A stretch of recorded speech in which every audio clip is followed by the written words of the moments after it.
Imagine a world without money, a time when buying and selling was a slow and complicated dance of swapping goods.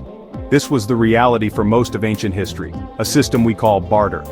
If you were a farmer with a surplus of wheat and needed a new pair of sandals, you had to find a sandal maker who just so happened to need wheat. This process was inefficient and often unfair, holding back the growth of trade and economies. It relied on a double coincidence of wants, meaning both parties had to have exactly what the other desired at the same time, which was a rare and fortunate occurrence. In the heart of what is now modern-day Western Turkey, there existed a powerful and wealthy kingdom called Lydia. This ancient land was a true crossroads of civilizations, positioned strategically between the great empires of the east like Mesopotamia and Persia, and the burgeoning city-states of Greece to the west. This prime location made Lydia a bustling hub for merchants and travelers. Caravans loaded with exotic goods from spices and textiles to precious metals constantly moved through its territories, making its marketplaces vibrant and incredibly important for international commerce and cultural exchange. The Lydians were blessed with an extraordinary natural resource that flowed through their rivers, most famously, the Pactolus River. This resource was a unique, naturally occurring alloy of gold and silver called electrum. It shimmered with a pale yellow or whitish hue, a beautiful blend of two valuable metals. For centuries, people had used raw lumps and dust of electrum, gold and silver for trade, but it was always a cumbersome process. Each piece had to be carefully weighed and its purity tested for every single transaction, a tedious task that slowed down business considerably. It was here, in this dynamic and resource-rich kingdom, that a revolutionary idea took shape around the 7th century BCE. The Lydians decided to transform these shapeless lumps of metal into something far more useful. They began to produce small, standardized pieces of electrum, each one marked with an official seal. This simple but brilliant innovation marked the birth of the world's first coins. It was a concept that would fundamentally change how people thought about value, wealth, and trade, setting in motion a financial revolution that continues to shape our world today. The very first coins were quite different from the perfectly round, machine-pressed discs we use now. They were small, bean-shaped lumps of electrum, often with a rough, irregular appearance. Their creation was a simple, yet effective process. A measured amount of the precious metal was heated until it became soft and malleable. It was then placed on a hard surface known as an anvil, which often had a design carved into it. A second tool, a punch with another design, was placed on top of the metal and then struck firmly with a hammer, creating a stamped impression on both sides of the lump. These early designs were not very complex. Many of the first Lydian coins featured simple geometric patterns like striations or squares, which were likely just the marks left by the textured surfaces of the anvil and punch. Soon, however, these simple marks evolved into something more symbolic and recognizable. The Lydians started stamping their coins with images of animals, with the lion being a particularly popular and powerful symbol. This lion, often depicted with its jaws open in a roar, was the emblem of the Lydian royal family, a clear statement of authority and authenticity. The genius of these new objects was their standardized weight and guaranteed quality. The royal stamp, that roaring lion, was more than just decoration. It was a promise from the Lydian kings. It certified that the coin contained a specific amount of precious electrum and that its value was backed by the state. This meant that merchants no longer had to bring their own scales and testing kits to the market. They could trust the coin's worth at a glance, making transactions faster, easier, and much more secure for everyone involved in the bustling trade networks. These pioneering coins came in various sizes and weights, representing different units of value.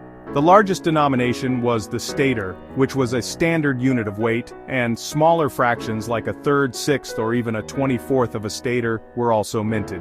This allowed for transactions of all sizes, from large commercial deals to small, everyday purchases.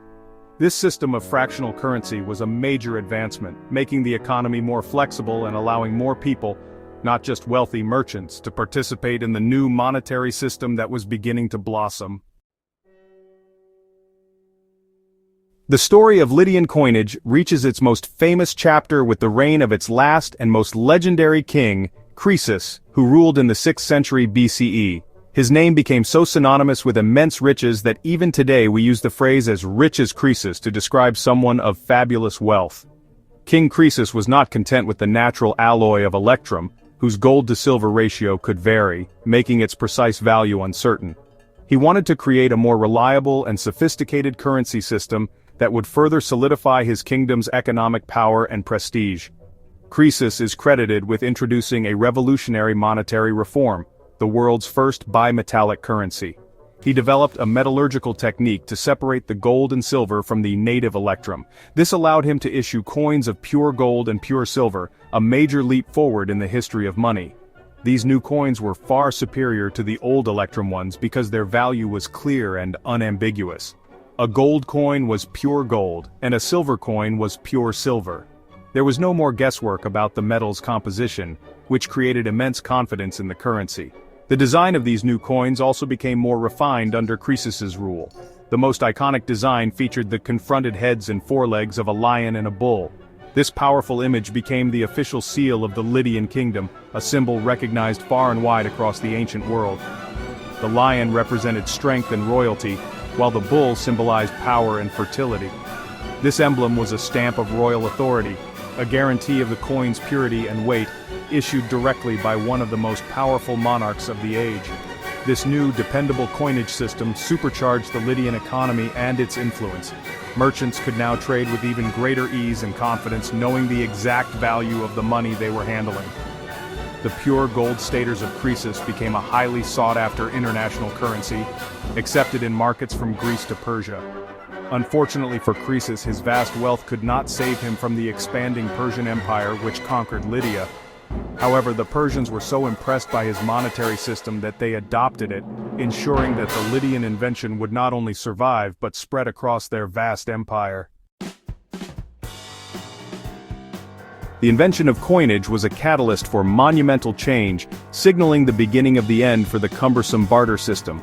Coins offered a universal medium of exchange, a portable and durable store of wealth, and a standard unit of account. This meant that the value of goods and services could be priced in a consistent way, making commerce more efficient and transparent.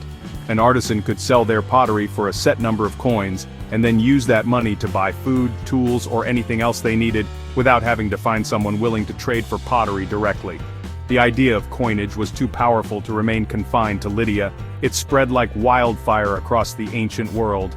The Greek city-states, close trading partners of Lydia, quickly adopted the concept, with cities like Aegina, Athens, and Corinth minting their own iconic silver coins. The Athenian owl became one of the most trusted currencies in the Mediterranean. The idea traveled east as well.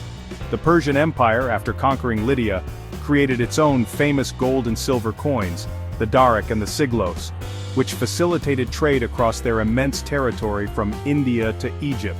Further afield, other civilizations developed their own forms of coinage independently or through influence.